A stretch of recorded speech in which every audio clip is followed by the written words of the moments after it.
Olá, bom dia. Cerca de 125 municípios maranhenses já possuem o programa Farmácia Viva, da Secretaria de Estado da Saúde. O programa funciona em parceria com as prefeituras municipais na instalação de espaços onde são cultivadas plantas para tratamento e prevenção de doenças. Aqui no estúdio, a gente recebe a farmacêutica e coordenadora do programa, Kaline Bezerra. E ao meu lado, o radialista Robson Júnior. Seja bem-vinda, Kaline. Obrigada. Bom, a gente começa logo o programa para só explicar um pouquinho o que é esse programa Farmácia Viva aqui no Maranhão, no que ele consiste, né, e qual é o seu principal objetivo. Bom, o programa Farmácia Viva começou em 2016. Né? Ele foi uma homenagem feita à professora Terezinha Rego, que já tem 55 anos de luta com a fitoterapia, com as plantas medicinais no Maranhão. E o governo do estado resolveu fazer uma homenagem a ela sobre como fazer esse trabalho, dar continuidade ao trabalho dela no estado do Maranhão, nesse governo. E funcionou muito bem. E hoje nós estamos caminhando para mais de 100 municípios. Ok, Robson? Recentemente, Kaline, a FAPEMA, no seu prêmio, que reúne grandes profissionais, cientistas, escolheu exatamente o nome Terezinha como o nome do prêmio. Sim. E eu sei que você passou até mal lá no meio da história, porque Terezinha resolveu, no meio você não esperava, eu acho que não esperava a cena, em que ela passa um cetro para você no futuro.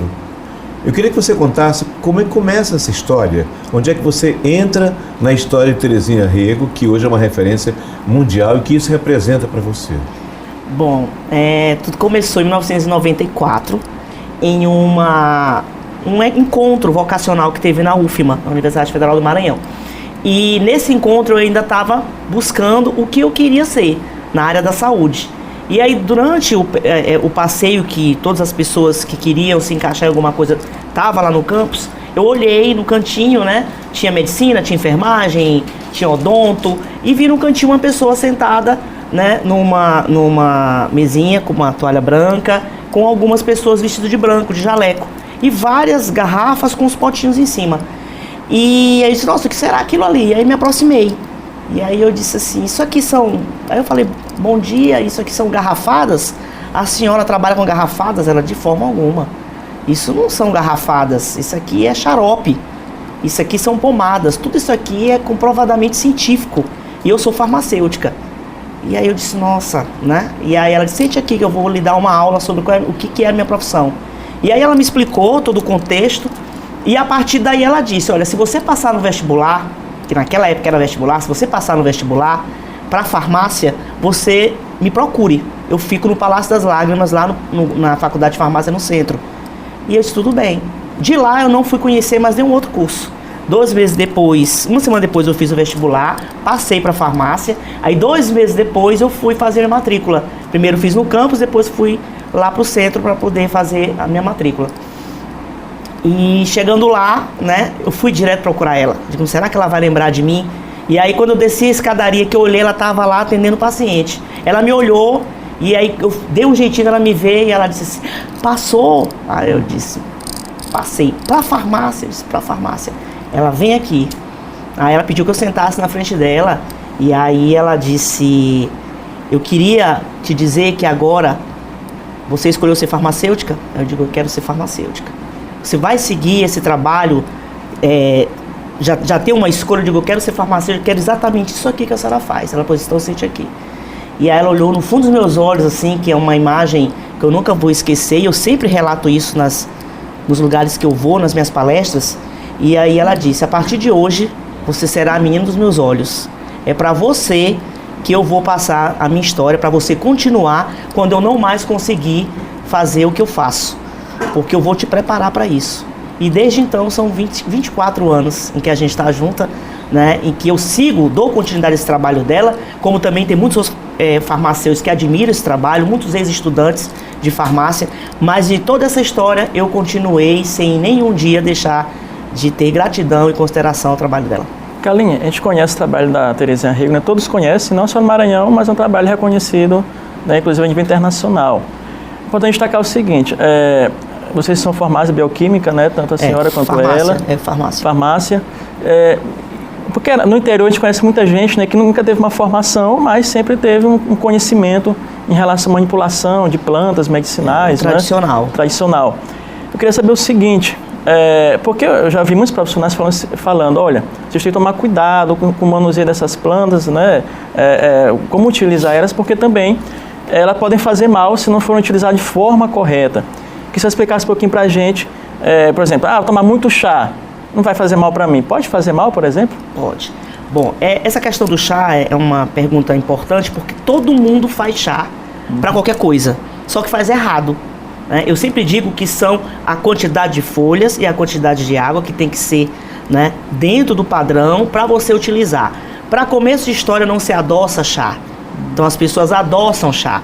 Outra coisa, são 3 folhas, 6 xícaras, e dependendo do tamanho da folha, 3 folhas, 3 xícaras. Então, como se toma esse chá? 3 vezes ao dia? Não, é de 8 em 8 horas. Existe uma posologia. Então, muitas das vezes, a planta medicinal na forma de chá não funciona porque se usa errado, se faz errado.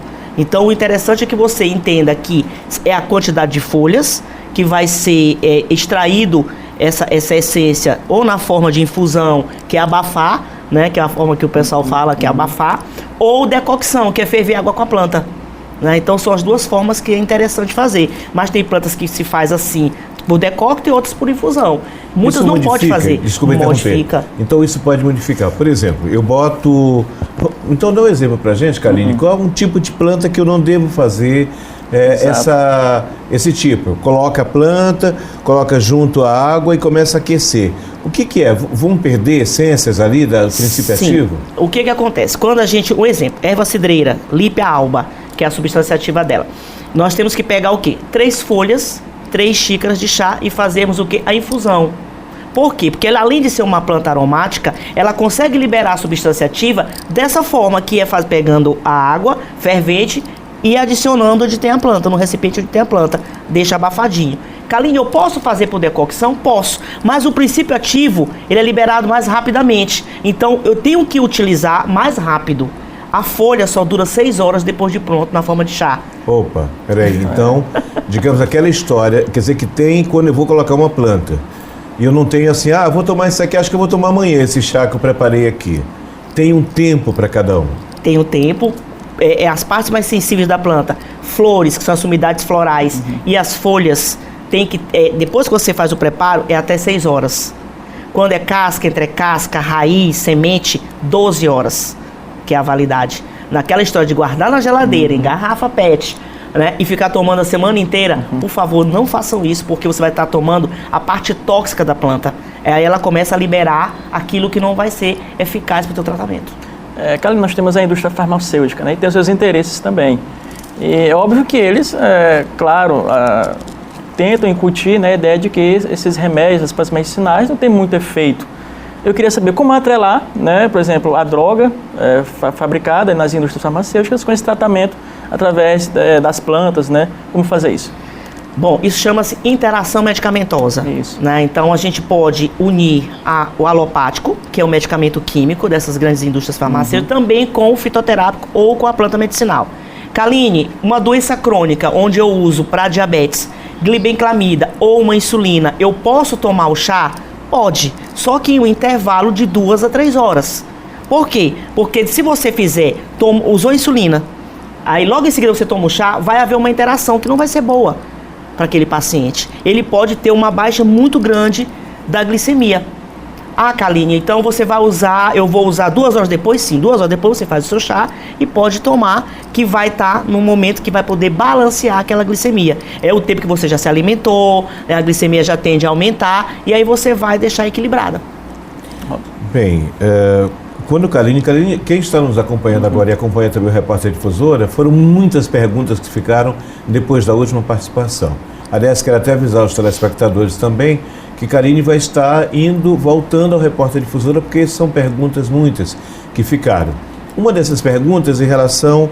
Vou falar com a história da erva cidreira, porque eu fui criado com a história... Faz um chazinho de erva cidreira que passa. Afinal de contas, o que há? É mito essa história de baixar a pressão? A erva cidreira e a pressão alta, qual é a relação entre elas? A erva cidreira é uma planta aromática, né? Então, dentro da aromaterapia, ela funciona muito bem para deixar relaxado, porque tem um cheiro muito agradável. Então, todas as plantas que têm esse cheiro, que liberam esse cheiro agradável, esse aroma, então geralmente ela relaxa. Mas a erva cidreira, no estudo dela, ela não é para baixar a pressão. Então, dentro da ciência, ela é o quê? Antiespasmódica. Ela ajuda a tirar aquela sensação de que está empachado, de que está com o abdômen dilatado, né? E que, assim, nossa, eu comi, parece assim que eu não estou estufada. Então, dá aquela sensação de leveza, de frescor, certo? E aí você consegue eliminar gases, você vai mais vezes ao banheiro, acelera o processo digestivo. Então, o estudo da erva cidreira foi para isso. E, por consequência, ela também baixa a pressão e ela é relaxante. Sobre doenças mais graves, né? Vamos colocar aqui na pauta. A gente sabe do câncer, que é uma doença aí que infelizmente atinge grande parte da população brasileira. E alguns, Robson, né, fala dos empresários, né, de grandes indústrias, diz que até já teria a fórmula, a cura do câncer, mas não é de interesse. E por aí vai. Eu queria saber, o tratamento fitoterápico pode ajudar no tratamento de câncer, por exemplo? Ajuda. Ajuda? Eu digo que ajuda em 40% a 50%. Mas, infelizmente, a cura do câncer com a planta medicinal, ela já existe, mas está muito guardadinha, só que ainda tem que passar por muitos testes. Então, assim, a gente não pode dizer que existe a cura do câncer, ou do HIV, ou da hipertensão, do diabetes, com a planta. Mas existem plantas que você utiliza, que ajuda a controlar, que aumenta a imunidade. Temos uma planta que se utiliza muito para os pacientes que estão com câncer, que é o gengibre. Que ele é uma planta também que aumenta a imunidade. Tem a própria xanana, que é a Turnera guinensis, que é uma espécie nossa, que ela ajuda a aumentar a imunidade. Então, quanto mais a imunidade está lá em cima, a medicação absorve mais rápido e o paciente se sente melhor. Agora, detalhe, pacientes com câncer que estão fazendo quimioterapia e radioterapia têm que passar de 1 semana a 2 para utilizar a planta. Por quê? Porque os resíduos da quimioterapia e da radioterapia ficam por um tempo. Então, quando você utiliza a planta, acaba que diminui o efeito. Bem, então a gente está falando um pouco sobre a utilização das plantas, mas quem está nos acompanhando, inclusive através do sistema difusora no interior, começa agora a perguntar. Até vou fazer aqui uma pequena correção, hoje existe o que? 124 municípios que já estão Nós estamos... São municípios que já estão... Sim, atingidos. 100 municípios, mais de 100 municípios, sendo que estamos em 189 lugares, incluindo esses municípios. Tanto os que são de menor IDH, quanto os que não estão incluídos como menor IDH. Então, a gente está em municípios que nós temos canteiros com plantas medicinais, a maioria deles, nós estamos em 49, né? Hortos, temos hortos são 49 hortos, mas alguns começam a perder a força. Por quê? Porque às vezes não tem quem cuide, aí nós vamos lá, monitoramos e aquele horto torna a ficar bonito de novo. E nesses hortos tem aquelas plantas que são daquela região, né? Ou seja, vique, erva cidreira, capim-limão, que as pessoas conhecem como capim-santo, temos lá também o boldo, o boldinho. Temos o cravo de defunto, que é a flor do cravo de defunto, que são plantas utilizadas para vários tipos de patologia, mas que geralmente acontece mais naquela região. E 189 lugares, incluindo órgãos, instituições de ensino, né? Nós estamos, assim, bem abrangente. Então, por exemplo, quem é que pode ser inserido dentro, porque é uma rede praticamente. Você faz monitoramento e não é fácil, eu acredito, fazer esse monitoramento. Eu acho que você deve viajar um pouquinho para fazer, porque é dado um treinamento. Como é que é isso? Vamos partir do ponto zero. Eu tenho uma escola, sou de uma escola comunitária do Maranhão e eu quero implantar, como fazer o meu horto, o treinamento, como é que é isso? Para onde vão? Existe um telefone, um contato? Como é que funciona? Certo, tem um e-mail que é o farmaciaviva.6@gmail.com, em que a escola ou a instituição... SES, como é que escreve ele? Secretaria de Estado da Saúde, SES, né, @gmail.com.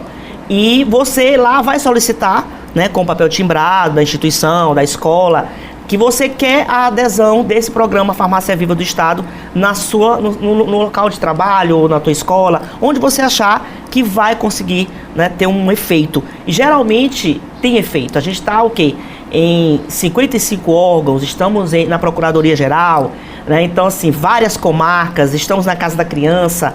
Então, assim, aonde nos chama a gente vai. Por quê? Porque é uma forma de levar saúde através da planta medicinal. É uma forma um exemplo, a gente tem uma instituição que trabalha com pessoas com transtorno mental. É excelente. Por quê? Porque lá aquelas pessoas vão ocupar a mente no cultivo, no plantio, na identificação daquela planta, aprender como faz um xarope, aprender como faz um chá. Então, assim, para aderir é só para esse e-mail, farmaciaviva.ses@gmail.com. E aí eu respondo, né? Tem todo um plano para isso, né? Primeiro credenciamento, aí assina o termo de adesão, se faz uma solenidade, né? Para poder aderir com assinatura, tudo bonitinho. Kaline, muita gente está assistindo a gente agora. E todo mundo sempre tem uma fórmula, né? Uma planta. Queria que você pudesse falar para a gente quais são as principais plantas que podem ser usadas hoje, tem um poder de eficácia maior, para que as pessoas pudessem usar em casa, até no sentido de não só no tratamento, mas também de evitar, né? Como você poderia, por exemplo, dizer, citar algumas delas com um poder muito grande de eficácia, poderia ajudar muito os que nos assistem nesta hora. Bom, a gente está num momento de que as pessoas estão muito estressadas, né? Que muitas não conseguem dormir. Então, a gente vai falar sobre a folha do alface. Folha do alface. Alface crespa, né? Que é aquela comum.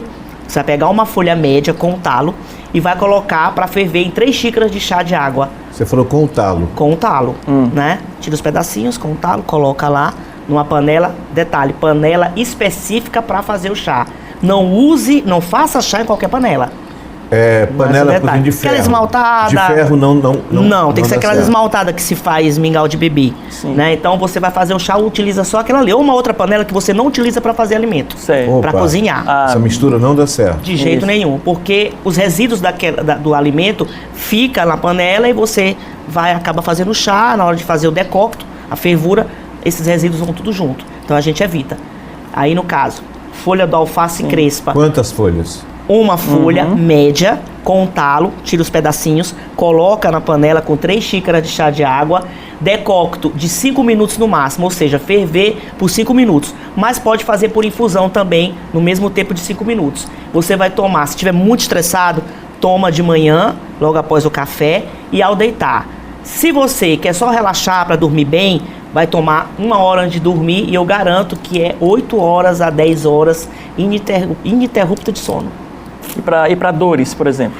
Para dor nós temos a sucupira, sementes da sucupira, né? Que você vai pegar as sementes, você vai quebrar essas sementes, vai colocar num recipiente com 300 a 500 ml de água, vai deixar lá. Kaline, eu posso fazer a fervura? Não, você deixa lá quebradinho e aí vai liberando aos pouquinhos. Depois de 3 a 4 horas, você vai tomar um cálice que equivale a 30 ml dessa sucupira, desse que você fez, né, que extraiu, de 8 a 8 horas, que é o mais adequado. Então aquelas dores reumáticas melhoram muito. Mas tem uma outra planta que não se toma, que só passa, que é a flor do cravo de defunto. Naquela florzinha amarela, que é muito comum, tem muito no cemitério, mas por favor, nada de ir no cemitério pegar essas flores. O pessoal, quando eu falo isso, corre pra lá, porque ela é um pouco difícil de se achar. Mas na floricultura você encontra. Vai pegar 4 flores de cravo de defunto, 4 folhas de eucalipto e coloca dentro de 1 litro de álcool comum. Aquele é 92%, álcool etílico. Quanto? E aí, 90? 92%. Aquele líquido que é o comum, não é o 70%, é o 92%. E aí tampa e vai deixar por 5 dias. As flores, né, do cravo de defunto com as folhas de eucalipto dentro do litro de álcool, 5 dias. No 5º dia você vai massagear o local onde você sente as dores. Eu garanto, isso foi tese de doutorado da professora Terezinha, e muitas pessoas vêm utilizando. E ele realmente é muito eficaz para dores reumáticas, artrite, artrose, fibromialgia, maravilhoso, que é uma doença que dói o corpo inteiro, né? Que a pele fica muito sensível também. Exatamente. Você pode usar levemente e você melhora as dores consideravelmente. Vou pedir até para a produção colocar aí no vídeo exatamente esses dados. É interessante. São 4 flores de cravo de defunto, 4 folhas de eucalipto, dentro de 1 litro de álcool a 92%. Deixa tampadinho por 5 dias. Sem mexer. No 5º dia, você vai utilizar massageando o local que dói. Só não pode passar onde tenha ferimento por conta do álcool. Ainda falando de dores, nós estamos diante de uma campanha nacional para a história do chikungunya. Sim. A gente sabe que até cartilagem, quem perde cartilagem sabe das dores que acontecem nas articulações. São dores, às vezes, para a vida toda. Você já tem alguma coisa nesses trabalhos com Terezinha relacionado com esse tipo de dor, esse tipo de doença, chikungunya, alguma coisa? Na verdade, eu já venho fazendo essas pesquisas, na verdade o Brasil inteiro já vem fazendo essa pesquisa. É bom ressaltar que pessoas que tiveram ou estão com chikungunya, evitem tomar chá de boldo. Por favor. Chá de boldo? Por quê? Porque o boldo, ele tem uma substância chamada ácido acetil salicílico, né? O ácido salicílico. Então ele é liberado e promove o quê? Vai acelerar a circulação. Quem tem dengue, chikungunya e a zika não pode ter essa circulação assim, né? Muito fluida. Então o que acontece? A circulação muito boa, na verdade, né? Então o que você tem que ter? Mais cuidado com isso. Não tome esse chá. E também de alcachofra, porque ele também melhora a circulação. Castanha da Índia também melhora a circulação. Então tem que evitar essas plantas. Por quê? Porque elas vão fazer com que você possa sangrar pela gengiva, pelo nariz, romper capilares. E aí você está passando mal e não vai dizer que foi a planta. Vai dizer que foi um paracetamol, algum medicamento que você utilizou. Quem tem pedra nos rins e na vesícula, tem alguma solução? Tem. Isso aqui está se transformando numa conversa de consulta. É uma consulta. Bom, a gente tem para problemas nos rins, né? Na verdade, detalhe, tá, gente? Pessoas que são pacientes renais, evitem estar usando planta, porque todas são diuréticas. Então, quem é paciente renal, quem faz hemodiálise, tem que tomar água até em pequena quantidade. Então, o chá vai prejudicar os rins. Então, tem que evitar, tá? Prejudica? Então, no caso, prejudica. Pacientes renais não podem estar fazendo chá. A gente pede com muito cuidado. Se utilizar, é aquela coisa de sentir o sabor, né? Molhadinho na boca, mas nada que você possa usar normalmente como qualquer pessoa. Muito bem. Doutor, a gente agradece a participação aqui. E o Resenha faz um rápido intervalo e volta daqui a pouquinho com os destaques da semana. É só um instante.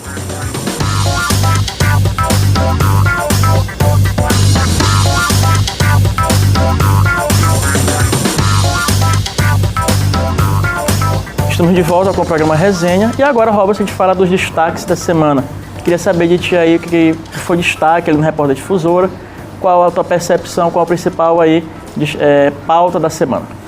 Bem, especificamente, vamos ver o dia a dia do Repórter Difusora. Sim. Analisando o dia a dia do Repórter Difusora, numa semana em que nós tivemos aquela paradinha para festa, a cidade praticamente para isso no Brasil inteiro, nos surpreendeu ainda alguns acidentes.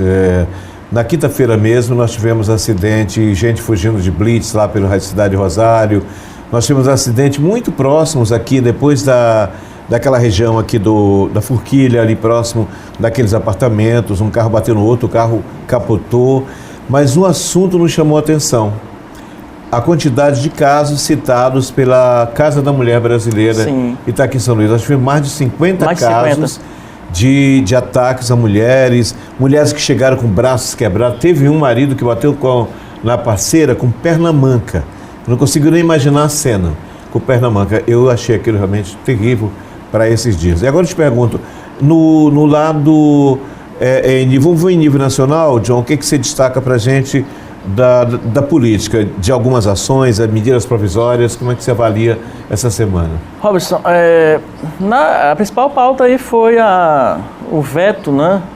Aliás, não o veto do presidente Jair Bolsonaro em relação aos juízes, né, de garantias, né? Que isso aí foi um trecho do pacote anticrime aprovado já na Câmara, aprovado no Senado, mas que deu muita polêmica porque coloca aí, né, de lados opostos, opiniões opostas, entendimentos opostos, o ministro Sérgio Moro com o presidente Jair Bolsonaro. O juiz de garantias, para quem não sabe, Robson, vai ser implementado, né, colocado mais um juiz nas comarcas, ou seja, um juiz que vai primeiro acompanhar a fase de instrução e um outro juiz somente para julgar.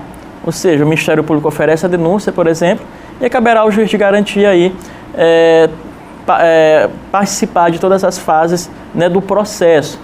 Por exemplo, quero quebrar o sigilo telefônico do Robson, aí o juiz de garantia dá ordem ou não. E o outro juiz caberá apenas decidir no final do processo. O que acontece, Robson? Aí o Sérgio Moro queria vetar, queria que o presidente não aprovasse porque ele alega que terá muito custo, porque as comarcas, 40% delas só tem um juiz.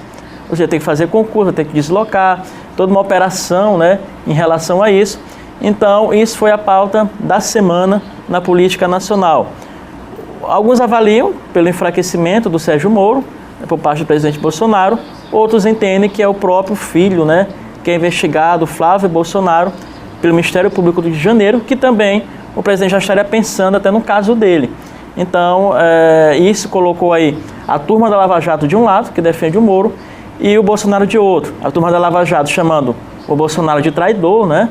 Aliado, até então aliados aí do presidente, mas ficaram decepcionados com essa atitude. Por outro lado, chamou a atenção aí os elogios, Robson, por parte de membros da oposição e da esquerda em relação a esta medida tomada aí pelo presidente. Agora eu pergunto também, Robson, outra pauta interessante foi a questão das universidades, né, da escolha aí dos reitores. Como é que tu avalia isso? Já havia, quando começaram a falar exatamente nesse início de campanhas ainda, ele já acenava para isso. Já acenava. Já havia pelo menos 2 ou 3 casos, se não me falha a memória, em que ele recebeu as listas e decidiu ele mesmo, independentemente da quantidade. O que ele fez foi apenas ratificar aquele ensaio que já aconteceu já há bastante tempo. Eu, inclusive, ouvia integrantes de associações de reitores de universidades, eles ainda não se manifestaram, devem se manifestar a respeito, mas isso enfraquece. Isso mostra, muitos estão dizendo que é uma coisa muito, sabe, é um poder que ele não deveria ter, que a comunidade universitária, parece que 70% dos votos ainda vão sair dos professores, isso. 15% para os funcionários, 15% para estudantes. Esse é o peso.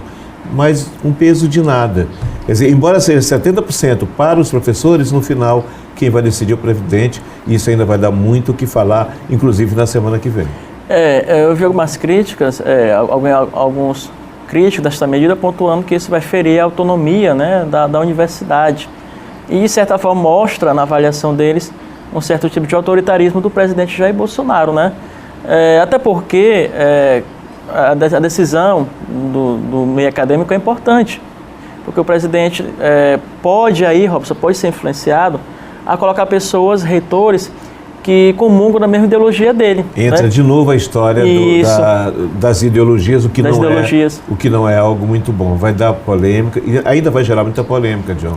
E na política local, John, o que você destaca essa semana? Política local, Robson, aí apenas recesso na Assembleia Legislativa, recesso na Câmara Municipal, mas o próximo ano tudo aí já voltado para as eleições. Estamos entrando nas eleições municipais, as movimentações estão por conta, portanto, das alianças, né, de fechar alianças, discussão de filiações, partidos, e isso que deve tomar conta da pauta daqui em diante do próximo ano. Mas a gente encerra hoje nossa resenha, né? Agradecendo a todos que estiveram em casa aí, nos acompanhando até agora. A gente volta no próximo sábado, neste mesmo horário, aqui na TV Difusora. Um grande abraço a todos. Tchau.